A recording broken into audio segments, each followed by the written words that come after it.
What is up, crypto junkies? Welcome to another crypto news segment. There's a lot of headlines I want to go through, and I wanted to take and chunk out a couple core pieces that are more fundamental blockchain, fundamental Bitcoin stuff that I want to start sharing with you. While there's always enough surface drama and FUD and that stuff, I think it's more important for us to really focus on these fundamental bigger pieces that I see and the macro plays. So that's what I wanted to focus on today, and then we've got a ton of headlines to go through. So let's start with the headlines and go from there. First up, we got news just the other day that at G20, Japan is really seeming like a leader in this global cryptocurrency, digital currency tax initiative. Well, Japan's government reportedly plans to elaborate a system that allows the National Tax Agency to request customer data from crypto exchanges to prevent tax evasion. What's going to be interesting about all this is somebody that's a Japanese resident or a US resident that is not living in that country, that is trading on exchanges that are not in that country, all profits, all business, like there's no money being run through any sort of American entity or Japanese entity. What's going to happen with taxes there? Capital gains should still apply, but I don't know what it's in America. I don't know what it's going to be like in other countries. But yeah, it's going to be interesting to see how that shakes out. But they're taking additional steps, it would appear. Next, French retail giant Auchan will expand its blockchain products traceability solution after a successful 18-month pilot in Vietnam.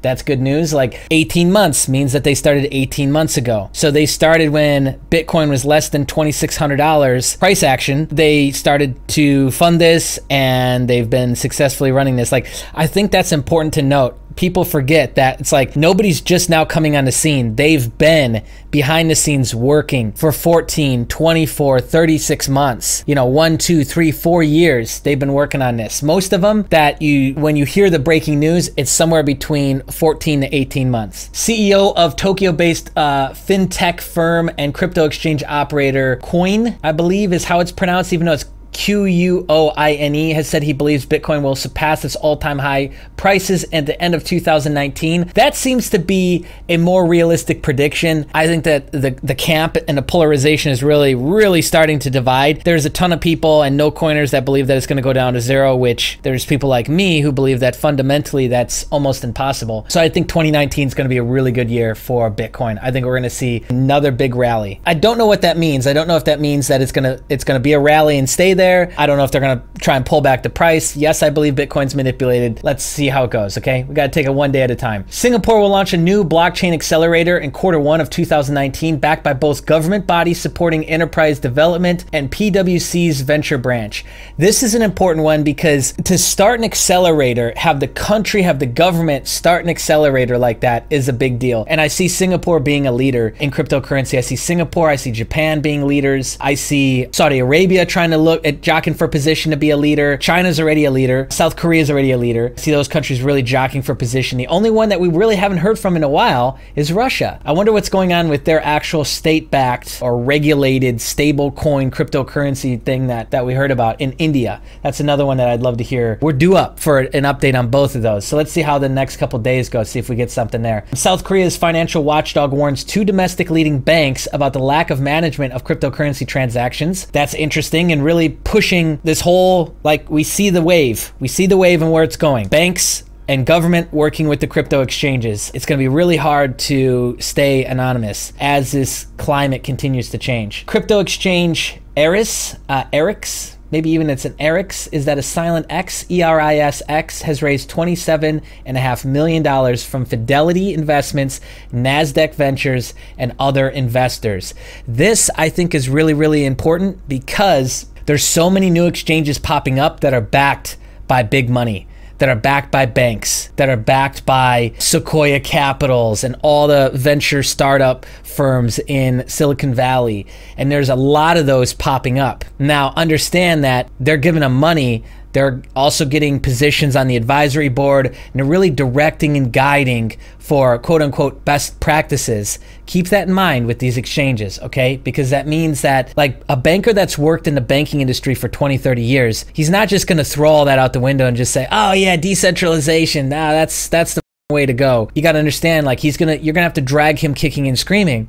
And so people that think that this is a good thing, it's good that they got the money from there, but the influence and the agenda behind it and the propaganda behind it is something that I think in the long run most people will realize was not a good thing. Okay, Israeli ex-PM compares cryptocurrencies to Ponzi schemes, of course, but he says that the underlying blockchain technology is important. I'm really keeping my eye on Israel lately, and I'll talk more about that in the future, but keep your eye on Israel because the intelligence and the infrastructure that they have to be able to run intelligence is really interesting to me, and I think that they're going to become a big player in blockchain and cryptocurrency and security. They're already a big player in global security, but just watch how this unfolds, okay? I'm telling you, keep your eye on Israel on that front, okay? A new scalable blockchain type network led by a Turing Award recipient, I don't know what that actually is, and other academics has sealed $35 million in funding from big name investors, including Sequoia Capital. That's another one.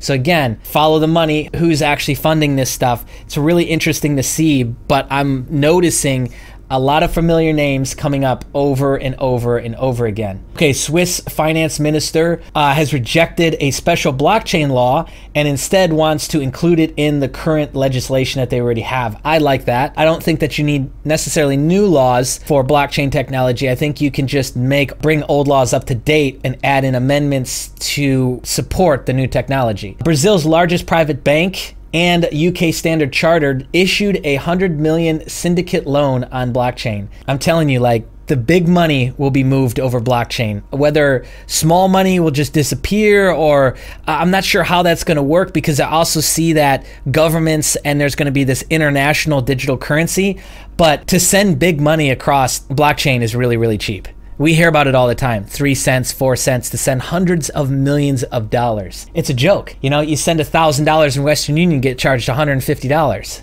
It's like, come on, dude. Binance CEO CZ is going to launch their own blockchain. It'll be called Binance Chain, which they don't have their own blockchain. The Binance coin itself is just a vehicle for the exchanges. I like the idea of him doing this. I think I see where he's going with this, but you know, time will tell. U.S. Republican Warren Davison has announced plans to introduce legislation that would provide more clear regulations for cryptocurrencies and ICOs. I really don't think it's cryptos that need as much regulation as ICOs and new coin projects, and how we handle them when they're in that new stage, trying to get money, trying to get funding, trying to get a team. I think the accountability needs to be way higher there. We've seen example after example of really stupid things being done with hundreds of millions of dollars that have been raised and now essentially lost in these different crypto projects. A U.S. Department of Treasury secretary urged crypto industry players and international partners to fight the illicit use of cryptocurrency by bad actors. Let's be honest here. There's a ton of people in cryptocurrency that are bad actors. They've got really shady pasts. They've done some really dodgy shit.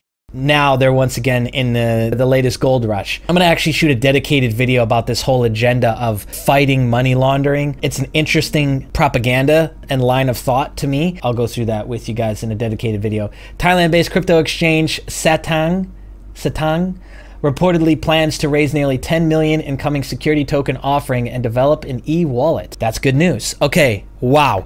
Just got through all the headlines, 10 minutes in now. Let's focus on a few core stories now. It would appear that Ethereum Classic is dead. This was posted on the Dev Twitter handle. It is with great regret that I communicate the shutdown of Ethereum Classic Dev current activities related to Ethereum Classic effective immediately. As is publicly known, we have struggled with funding our operations in the last few weeks. This is partially due to the market crash combined with a cash crunch in the company. We appealed to investors in the ecosystem as well as external to it.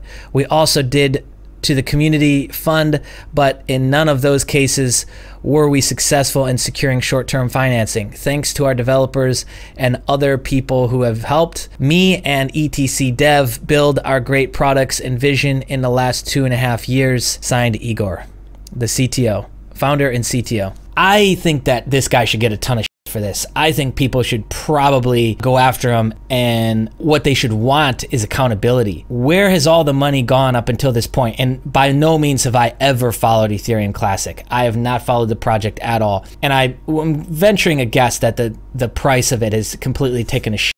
Actually, let me pull that up and look while I'm talking with you guys. I think it's probably pretty important to hold this guy accountable for what's happened. And you don't just come into a cash crunch in the last 2 weeks. You've been systematically fucking up for months and months and months, which has now led to this like dire straits of 2 weeks or 4 week period. I know because I've done it myself. Like, I've been an idiot with my money, I've made mistakes, and everything in between that. And I think it's really important to hold people to a high level of accountability when they're in a leading role and a leading position. And that's true even for myself. I strive to do that even with myself, and it sucks.